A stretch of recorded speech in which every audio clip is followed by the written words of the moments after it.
Tuff Fluff, The Case of Ducky's Missing Brain by Scott Nash. Read by Anya Arun Chidambaram.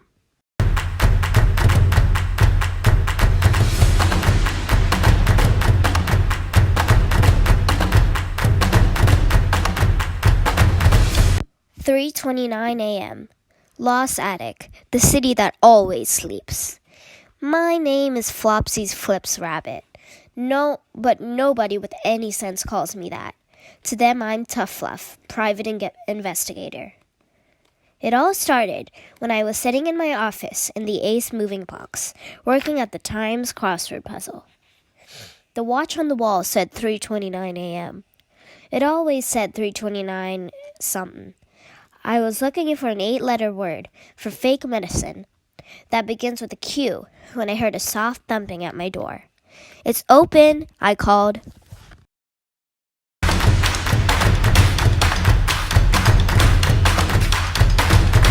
I looked up and found myself staring at the business end of a fuzzy muzzle. "Excuse me, Mr. Fluff," said the muzzle in a voice as thick and smooth as a catsup. "That's me," I said. "Me? What's your name, big stuff?" "My name is Bluebell. I need your help. Something terrible has happened. Could we talk? Outside?" I stepped outside to find that the muzzle was attached to the tallest teddy I've ever seen. She was as big and blue as a whale in a room full of oranges. "Okay, big stuff. What's the problem?" I asked. She says, "My friend Ducky is not Ducky." Something moved in the bear's shadow. Then out into the light stepped a yellow terry cloth duck. "Quack!" said the duck. He seems pretty ducky to me," I said. "But listen to him. All he does is quack," said the bear. "Quack!" "Come here, big stuff," I said. "I want to tell you a secret." She bent down close, and I whispered into her velveteen ear. "He's a duck, sweetheart. Ducks quack." "Quack!" "I beg your pardon," said the bear politely, "but stuffed ducks don't quack. They talk, just like you and me. My friend Ducky used to talk all the time." "Quack!" squawked the duck. "I got it, but I'm a detective, not a doctor," I protested. "Mr. Fluff, I beg you, please take a look at my friend."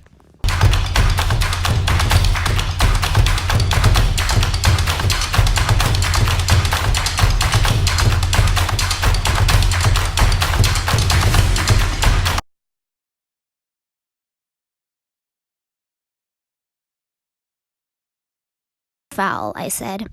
"His brain's been lifted." "You mean stolen?" she asked. "Bingo," I said. "But who would do such a terrible thing, and why?" I could tell she was about to pop a stitch. "Relax, Ursa Major. I'm a detective. But before we can figure out the who and why, we need to investigate the where and when." I locked the door to the office. We got to visit the scene of the crime. Take me to Ducky's place.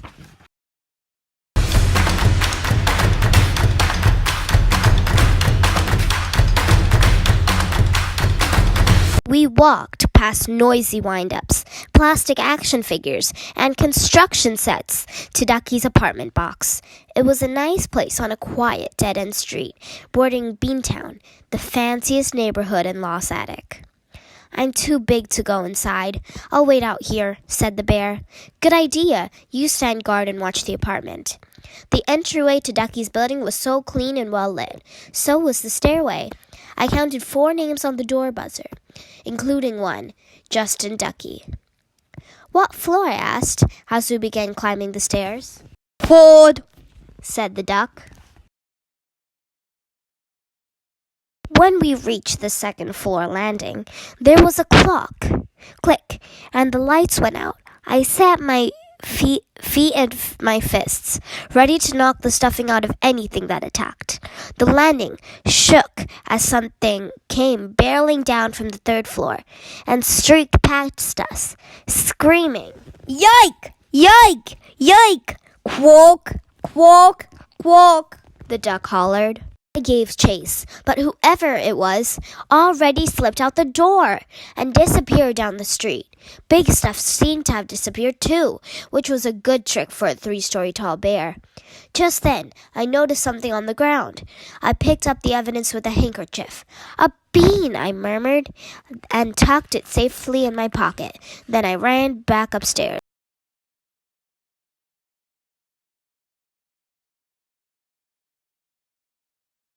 Ducky's apartment was a big place on the 3rd floor with the great views of Lost Attic.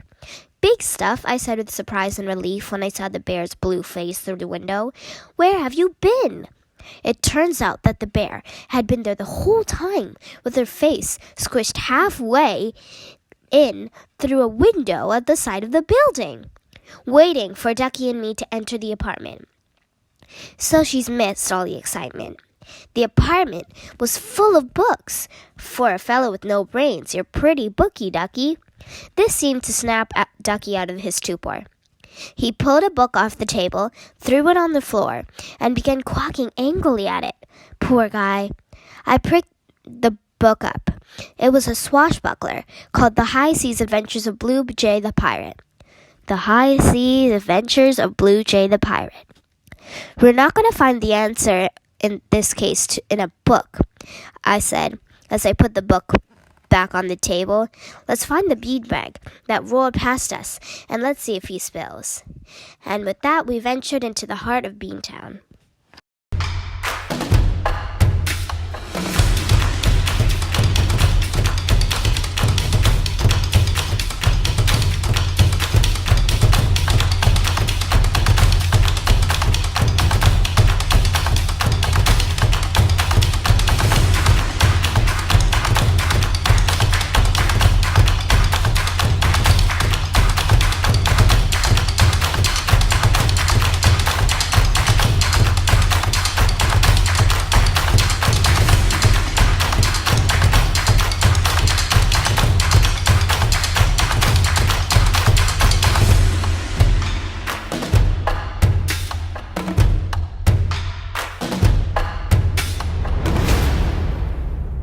There was no love lost between beanbags and Stuff. To the beans, Stuffs were riffraff, the old toys. To us, beanbags were simply the newest batch of cast-offs. As we walked down the street, we could feel the stares of itty-bitty beanie eyes watching us. Big Stuff cradled Ducky in her arms. The duck glared at something or someone up ahead and growled.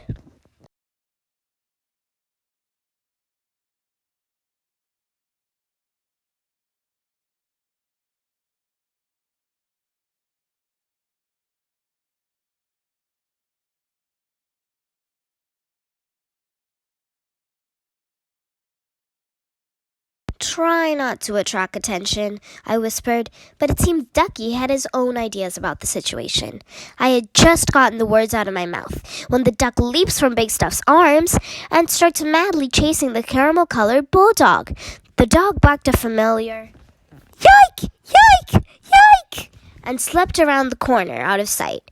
Ducky followed in hot pursuit. Soon the dog was back, but this time with Ducky's bill clamped to his beanie butt. "Quook! Quook! Quook!" growled the duck.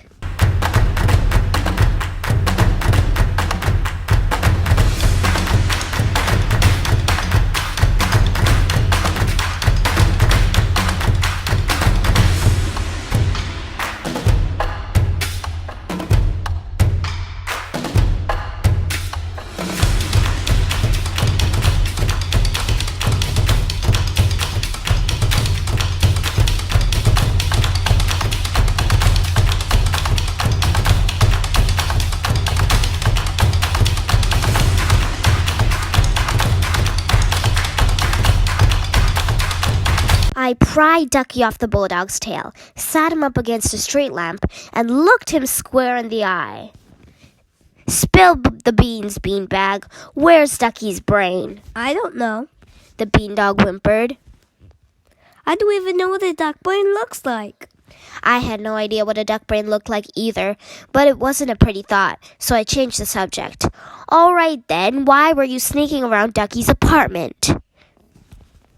We were just looking for the stories, he whined. We? I looked up to find the whole street crawling with beanbags. They came in all styles and editions: polka-dotted cats, striped fish, paisley insects, chenille lizards. There was even a cute little flowered rabbit. How about you tell me your story, I said to the bean dog, and start at the beginning. Help! Get him off me! Cried the beanbag.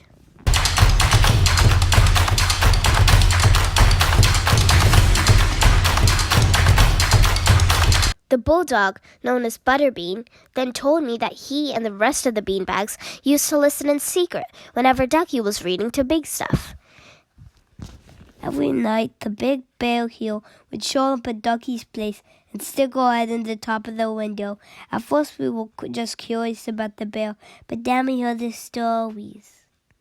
Moving tales. Lowed a bean cow. Such powerful orientation. An owl reminiscent. So, I said, you were all hiding out, listening to Ducky read. What next? Well, that's about it. Then one night, we were listening in when all of a sudden, Ducky just stopped reading and started quacking. He wouldn't stop. The big blue bear started acting crazy. We got scared, so we ran away. You're quite the storyteller yourself, I said to the dog as I helped him up. You wouldn't happen to remember the title of the book Ducky was reading that night, would you? A kitten beanbag piped up and said, It was about pirates. Treasure, burped a frog. The high seas, said a fish. Polly urgently needed a quackle, a parrot remembered. I looked up at Big Stuff and winked. I think we're close to solving this case, I said. Let's go back to Ducky's place. I turned to Butterbean. You better come with us. Oh, and by the way, I believe this is yours, I said as I handed him the bean from my pocket.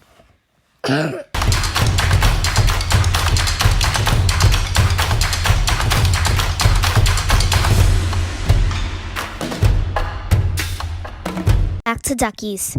We hightailed it back to Ducky's apartment. There, on the table, right where I had left it, was the book, The High Seas Adventures of Blue Jay the Pirate. I flipped through the book until I came to a chapter with the title, In Which a Parrot is Rescued from the Certain Starvation.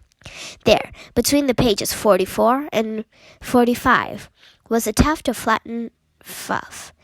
Behold, I announced, Ducky's brain. Everyone rushed to see. Stand back, I hollered, but it was too late. The gust of air caused by the surge of onlookers made Ducky's fluffy brain shoot out of the book and into Big Stuff's gaping mouth.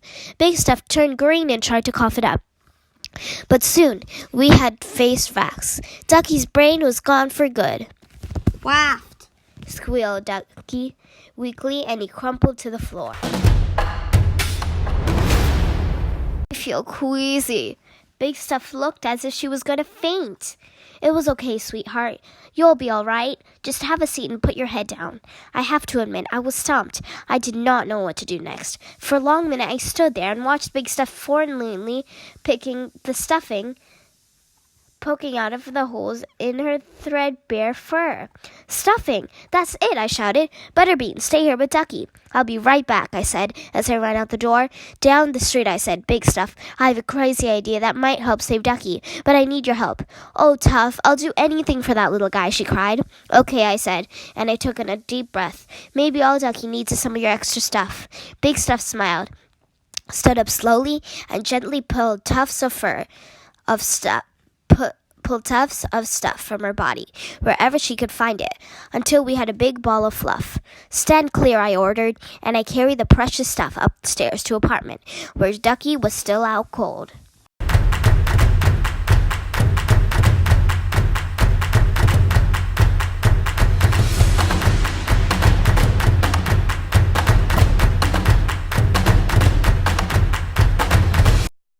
Attempted a rare and risky operation, a brain transplant in a stuffed duck. I need hot water, clean towels, a tray, and a spoon, Butterbean said to the beanbags assisting us. I carefully set down the ball of fluff. Butterbean surprised me by placing his bean next to the fluff on the tray. What's this, I says? Butterbean solemnly explained. Ducky has brought bean back to us, or brains or beans. This might help. So we filled Ducky's head with stuffing and a bean. It wasn't pretty, but it worked like a charm. As soon as we were done, Ducky started talking a mile a minute.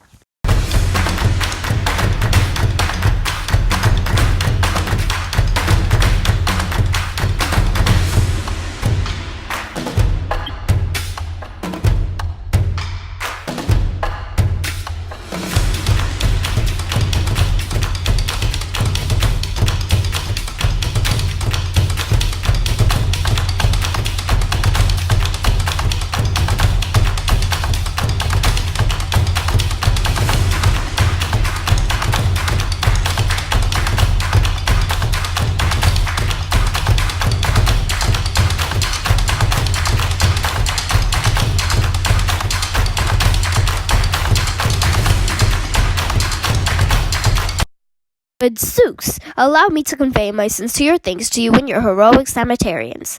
My respect and admiration for you knows no bounds.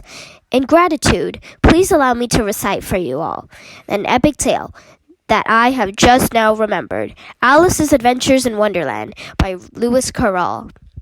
And so, Ducky, smarter than ever, began to tell stories of adoring audience of stuffs, beanbags, and one very slightly slimmer giant bear. As for me, I only stayed for the beginning of the first chapter. Before I left, though, I got a hot tip for my crossword puzzle from the dexterous duck. Ducky, what's an 8-letter word for fake medicine? Ducky smiled a mile and said, My dear Tuff, that would be quacker.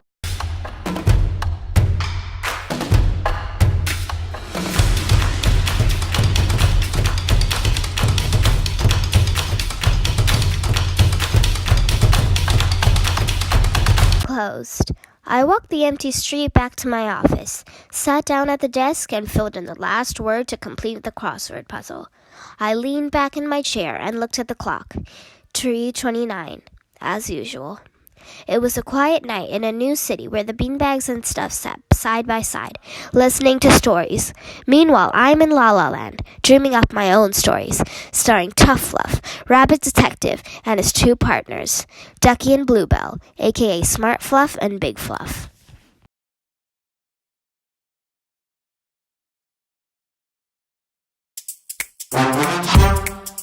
Thanks for watching!